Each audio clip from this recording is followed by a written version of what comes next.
Dalam video pembahasan kali ini akan membahas mengenai salah satu bentuk perairan darat yang ada di muka bumi, yaitu danau. Nah, apa sih ini maksud dengan danau? Danau merupakan suatu cekungan yang terbentuk akibat proses tektonik, proses vulkanik, ataupun proses yang lainnya yang menyebabkan terjadinya suatu cekungan. Nah, cekungan tersebut kelama-lamaan akan terisi atau tergenang oleh air, baik yang bersumber dari air hujan ataupun air sungai yang mengalir. Kemudian genangan tersebut akan terisi oleh air. Nah, jenis-jenis danau yang ada di muka bumi ini dapat dibedakan menjadi beberapa jenis. Yang pertama yaitu ada danau tektonik, kedua adalah danau vulkanik, ketiga danau tektovulkanik, keempat danau kars, kelima danau glasial, dan yang keenam yaitu danau buatan. Yang pertama kita akan membahas mengenai danau tektonik. Nah, danau tektonik ini merupakan danau yang terbentuk akibat proses tektonisme, di mana proses tektonisme yang dimaksud adalah adanya gerakan lipatan dan patahan pada lempeng bumi yang menyebabkan terjadi suatu cekungan. Nah, cekungan tersebut kelama-lamaan akan terisi atau tergenang oleh air hujan. Nah, contoh dari jenis danau yang berjenis danau tektonik ini seperti Danau Singkarak dan Danau Kerinci yang ada di Pulau Sumatera.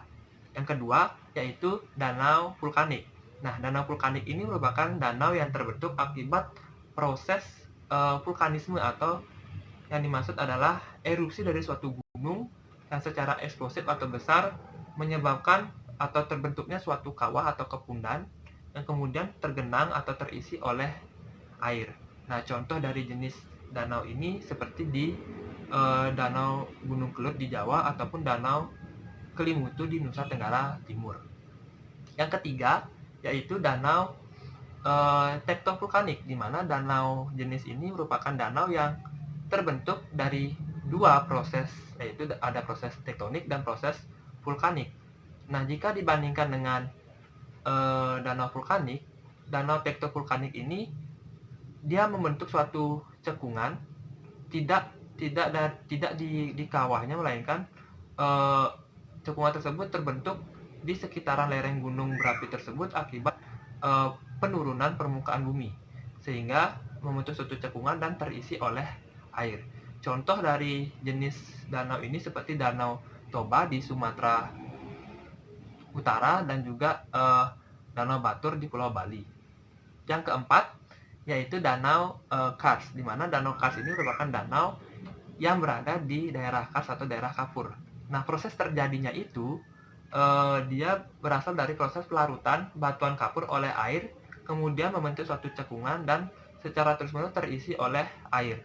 Nah, jenis dari Danau Kars ini dapat ditemukan di Danau Telaga yang ada di daerah istimewa Yogyakarta. Yang kelima yaitu Danau Glasial. Nah, Danau Glasial ini merupakan danau yang terbentuk akibat dari proses erosi dan pengendapan di suatu gunung atau pegunungan yang memiliki es atau salju. Kemudian akibat dari proses erosi dan pengendapan tersebut membentuklah suatu cekungan, dan es yang ada tersebut akan masuk ke dalam cekungan tersebut, kemudian akan mencair membentuk danau glasial. Contoh dari danau glasial ini seperti di wilayah Amerika Serikat ada yang disebut sebagai Danau Ontario, merupakan danau suatu jenis danau glasial.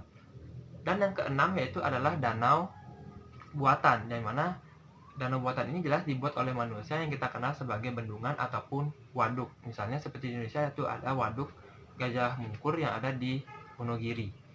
Nah, jadi itulah jenis-jenis danau yang ada di muka bumi ini, dan manfaatnya sendiri selain untuk menampung air, danau tersebut juga saat ini dijadikan sebagai suatu objek wisata bagi daerah-daerah yang memiliki danau untuk menarik wisatawan, dan juga sebagai tempat penelitian atau objek penelitian, di mana dapat meneliti bagaimana kehidupan yang ada di sekitaran danau tersebut, baik itu makhluk hidup seperti tumbuhan, hewan, juga bagi masyarakat sendiri kaitannya dengan perekonomian masyarakatnya. Jadi sekian video pembahasan mengenai danau sendiri. Sampai jumpa pada video yang lainnya. Salam Geosper.